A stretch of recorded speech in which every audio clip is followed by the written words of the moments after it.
dans la continuité de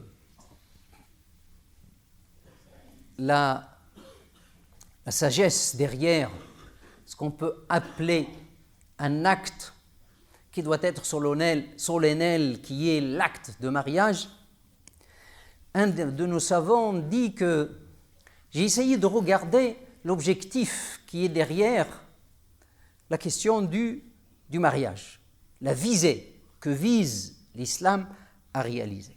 Il dit, il lui semble qu'il y a deux fondements essentiels. Le premier, c'est qu'il faut que cette relation soit différente des autres formes de liaison qui existaient avant l'islam. Nous avons déjà cité ces relations. Le fait qu'un homme fréquente une femme fréquente un homme anarchiquement, etc., etc., toutes ces formes-là, l'islam les a abolies. Il a gardé une forme. Donc c'est une forme qui existait avant et qui était la forme la plus honorable, qui préserve la dignité de la famille, la dignité de la femme, etc. Il a préservé. Parce qu'il y a beaucoup de choses que l'islam n'a pas créées, mais il a consolidées. Il y a des choses qui étaient dans les coutumes avant. Tout ce qui était coutumier, mais était en décalage par rapport à la morale islamique, il a proscrit. Mais tout ce qui était dans le cadre de cette morale, de la dignité, etc., il l'a gardé. Parmi lesquels il y a, on peut citer la question de l'acte. Et puis le deuxième fondement, c'est que cet acte ne doit pas être temporaire. C'est-à-dire dans le contrat de mariage, l'engagement du mariage, il doit être dans la continuité. Donc un contrat qui est temporaire de mariage est interdit en islam. Ça existe chez certaines d'autres mouvements, mais chez les sunnites, c'est quelque chose qui est à proscrire. Quelque chose qui est interdite formellement. Ce qu'on appelle le mariage de la jouissance. D'accord ? Un étudiant qui vient, je ne sais pas, d'un pays musulman, il vient ici en Europe, il va étudier pendant un an, donc il va se marier avec une femme, il dit contrat d'un an. Cela est à proscrire. Parce que la femme n'est pas un objet, c'est pas quelque chose. Le mariage, c'est pas quelque chose qui est sujet de gage ou de location. D'accord ? La jouissance ne se loue pas quand il s'agit d'un homme et d'une femme. Et c'est pour cela, dans cet acte, on a tout fait pour que l'acte soit conforme à cette image solennelle que cite le Coran et garantit les droits des uns et des autres. Et c'est pour cela, dans l'acte, il y a quelque chose qu'on appelle le tuteur. C'est ce qui nous intéresse aujourd'hui.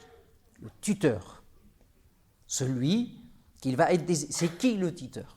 Ou c'est quoi le tuteur ? Le tuteur, c'est la personne que la femme qui va se marier désigne pour... il lui donne comme une sorte de délégation pour qu'il assiste donc aux formalités du mariage. Sa présence là. C'est-à-dire l'homme peut désigner quelqu'un et la femme peut désigner quelqu'un, généralement. Alors il y a le tuteur particulier et il y a le tuteur général. Le particulier, c'est généralement quelqu'un de la famille la plus proche. S'il s'agit par exemple du père, c'est lui qui est en priorité, qui doit être désigné pour contribuer, pour contracter l'acte. Sinon, c'est un des frères, le proche, toujours le plus proche. Si la femme n'a pas de famille, par exemple, C'est ce qu'on appelle le tuteur général. C'est-à-dire, à l'époque, dans les pays musulmans, c'est le juge. Généralement, c'est le juge. D'accord. Ce qui montre que la question du tuteur, elle vise à garantir les droits. Ce n'est pas une formalité comme ça. Mais c'est comme ça. Autrefois, c'était la manière la plus sûre pour garantir les droits des uns et des autres. S'il n'y a pas de tuteur, il y a le juge.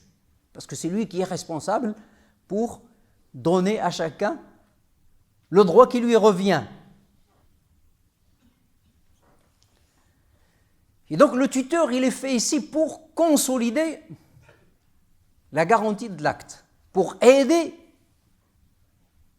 les ayants droit. S'il s'agit d'une femme, lui, il va être là pour défendre sa fille ou sa sœur, etc., devant l'autre famille qui vient demander la femme, et vice-versa. D'accord? Et c'est pour cela le wali, ou le tuteur, il n'est pas obligatoire chez tous les savants. Chez l'imam Abu Hanifa, le grand imam Abu Hanifa, radiallahu anhu, le tuteur n'est pas obligatoire dans un acte. Le tuteur, pour lui, il est désigné quand il s'agit d'une personne incapable. Quelqu'un qui ne peut pas se gérer lui-même, ou quelqu'un qui est encore petit, ou quelqu'un qui n'a pas de discernement. D'accord? En fait, cette chose-là existe même dans notre société. Ici, par exemple, en France, l'État peut désigner un tuteur pour gérer les affaires d'une personne incapable. Une personne qui ne peut pas se gérer lui-même, parce qu'il a une maladie psychiatrique ou parce qu'il est, il est tellement vieille, etc. Donc c'est pour garantir et protéger la personne. Ce n'est pas dans le sens où certains détracteurs disent que pourquoi on désigne un tuteur pour la femme? On désigne un tuteur pour la femme et pour l'homme d'ailleurs, les deux. C'est parce qu'il est considéré incapable? Non, il n'est pas considéré incapable. Mais c'est elle qui est désignée. Et c'est ça la deuxième chose sur laquelle je voudrais insister. Le tuteur, ce n'est pas lui qui décide, il est désigné. Il est désigné par la femme ou par l'homme. Si c'est le père, voilà, il est désigné par son fils ou par sa fille. Mais ce n'est pas lui qui va dire oui ou non. Mais lui, il va exécuter la volonté de sa fille ou de son fils. C'est comme ça le wali. Ce n'est pas comme ce qui se passe aujourd'hui. Certains parents, ils font ce qu'ils veulent. Ils disent, c'est moi mon père, c'est moi qui décide. C'est pas comme ça. Et le prophète, sallallahu alayhi wa sallam, cette mentalité était chez les Arabes autrefois. Et le prophète, alayhi salatu wa sallam, pour mettre un frein à tout cela, dit, la femme qui était déjà mariée, c'est-à-dire elle a l'expérience des hommes, n'a pas besoin de tuteur. Tustamar, il faut prendre sa permission pour la remplacer.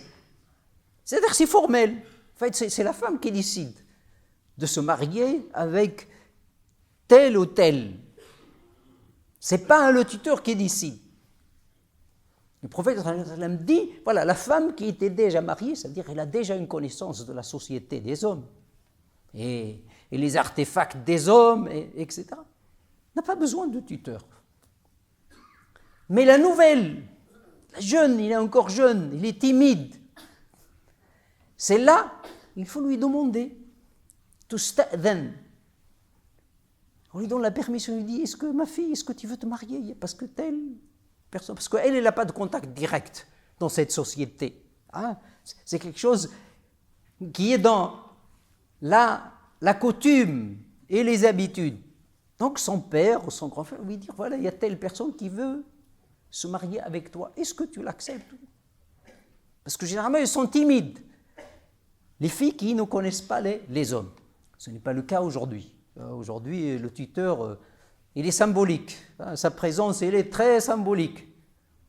Ils se connaissent avant, et c'est mieux. Ils se connaissent avant, etc. C'est mieux la connaissance. Et pour cela, le prophète sallallahu alayhi wa sallam dit, vous lui demandez son avis. Aïcha dit, mais les filles sont timides.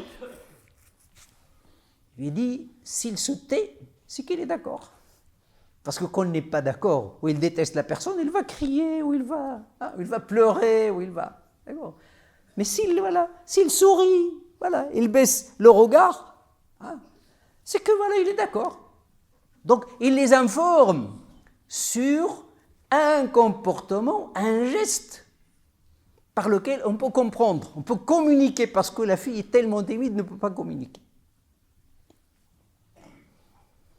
Mais ça ne veut pas dire que le tuteur, c'est lui qui fait tout. C'est lui qui encaisse la dot, c'est lui qui dit, moi je voudrais que tu te maries avec tel ou tel ou tel. Non. Il n'a pas ce droit-là. Donc la religion ne lui a pas donné ce droit-là. Et c'est pour cette raison aussi que l'islam a interdit le mariage arrangé. Le mariage arrangé. Pourquoi le mariage arrangé? Parce que la femme n'a rien à dire. Et l'homme qui va se marier n'a rien à dire. C'est un arrangement entre les parents. Je te donne ma fille, tu me donnes ta fille. Je te donne ma sœur, il me donne ma sœur. C'est quelque chose qui était fréquente avant, comme un objet. Il n'y a pas de dot, il n'y a pas... C'est la volonté du tuteur qui compte. Ben non, la volonté. Le tuteur n'a aucune volonté si ce n'est celle qui lui est donnée par délégation.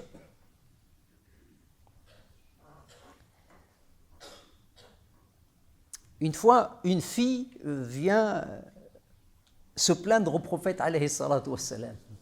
Il lui dit au prophète, il s'était dans une assemblée, il a parlé devant tout le monde, en lui disant, mon père veut me marier de force à mon cousin. Et le prophète sallallahu alayhi wa sallam lui dit, ce n'est pas à lui, ce n'est pas à lui de le faire, ce n'est pas ses affaires, ce sont tes affaires à toi. Et puis la fille, elle lui dit, moi je voudrais me marier avec mon cousin, parce qu'il le connaît, il l'aime, etc. Mais j'ai voulu juste que les gens, les parents qui sont ici, sachent que ce n'est pas leur droit, et qu'ils laissent donc ce droit aux ayants droit qui sont les femmes elles-mêmes.